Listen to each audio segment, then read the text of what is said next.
Hindi na matutuloy ang kasal sa simbahan ng isang human resource manager sa susunod na buwan. Dead on arrival po siya sa ospital matapos pagbabarilin sa loob ng kanyang sasakyan habang naiipit sa traffic sa Panay Avenue sa Quezon City kagabi. Narito ang report ni Isay Reyes.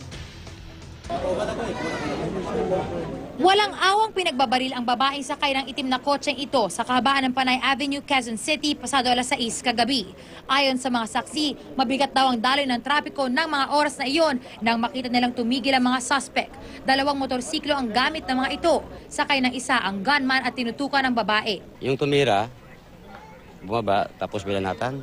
Alam ko na, gawa ng pagbunot ng 45, kita ko 45, sabi ko, iba na to.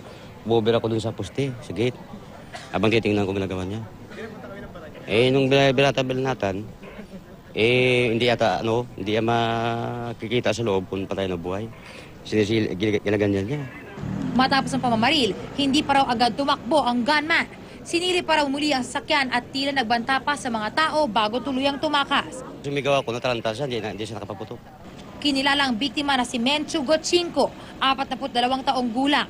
Sa dami ng balang tumama kay Gotchinko, agad itong binawian ng buhay sa ospital. Ayon sa mga kaanak ng biktima, wala raw silang maisip na gagawa nito, pero posible raw na may kinalaman sa trabaho. Office and she's on her way home. Maybe it's work related because she's an HR head of a construction firm. So she's probably handling labor cases.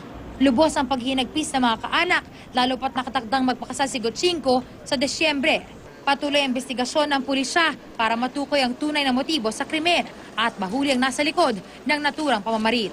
Ito ang unang balita sa Quezon City. Isay Reyes reporting.